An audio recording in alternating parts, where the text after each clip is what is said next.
Okay. Hey. What's up, y'all? It's Jewel again with another word. Didn't I tell you I was going to hit the ground running?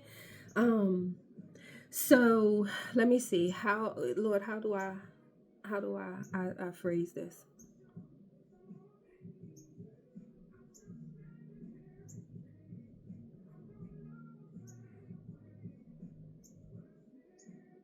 Okay, so this I feel is a reiteration of the word God gave me earlier, and that was to get up and do it, right? And so um I opened my Bible and I turned to Proverbs 13. And the scripture that jumped out at me was actually 13:4. And it says, the soul of a lazy man desires and has nothing, but the soul of the diligent shall be made rich. And what God put in my spirit and how he broke this down and what he said to me with regard to this particular verse is, like I said, it's an offshoot, a second half, if you will, of the first message with just get up and do. Is that we all have desires that God has placed upon our heart for us to do a certain thing. But for whatever the reason, it's just a desire.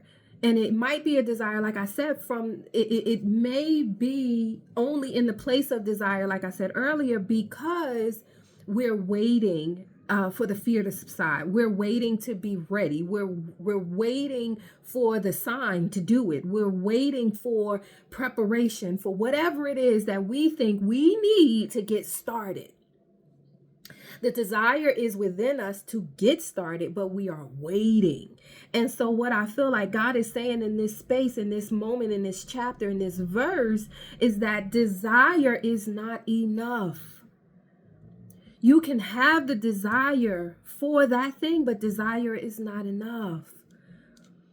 Ooh, that was a word that I heard a couple of days couple of days ago. I'll say God led me to it, but I heard it a couple of days ago, and it was essentially that word was specifically speaking about the desire for God. Desire is not enough. There has to be action, because if you really desire a thing, aren't you going to work towards having it? To work towards having it is what will fulfill you. Not just getting it, but the work towards it, the action towards it, is what is there's fulfillment in that as well, right? The verse says, but the soul of the diligent shall be made rich. And that richness is not just in the tangible product of what happens once you obtain that desire. It's not just a tangible product. It is also the walk to get to the product.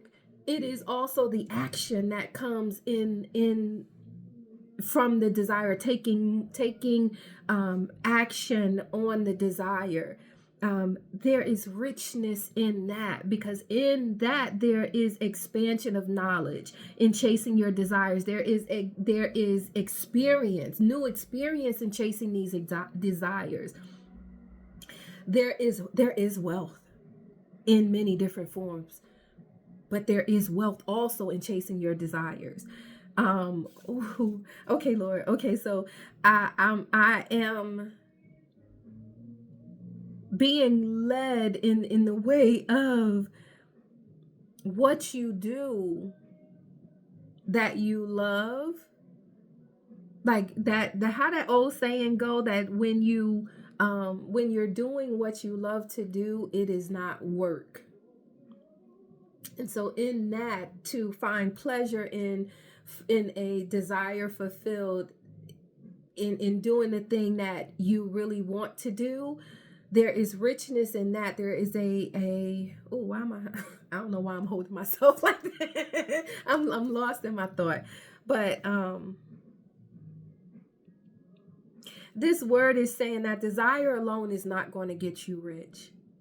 Desire alone is not going to get you to a place where you really want to be, whether that be a new home, a new car, a new business, a different business, a new jobs, whatever it is. The desire alone is not going to bring it in. You can sit and say, oh, I desire this, and I desire that, and I want this and I want that. Wanting is not enough. You actually have to put foot to pavement. You have to put action, add some action into the element with that desire so that you can obtain it.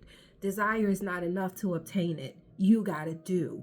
You have to be. You got to get into it.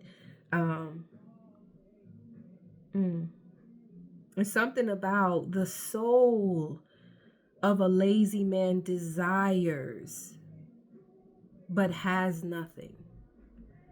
Ooh, that's so deep. The soul of a man desires but has nothing. Your soul is nothing without your physical body actually putting the action towards what it is that you need to do. Whew. All right, y'all. Again, these messages ain't gonna be too long, but there's something in that message. And if this resonated with you, cast away the laziness. And laziness comes in procrastination. We gonna address procrastination too. There's another message in procrastination. Or laziness can be disguised. Procrastination can be disguised as laziness. Ooh, all right, vice versa, whatever. All right, anywho, I said what I said. The scripture is Proverbs 13:4. If you feel led to read it, then by all means, go ahead and read it. But the message that God gave to me is that your desire is not going to come to fulfillment until you get up and do. It's on you now. Get up and do. I love you. Bye.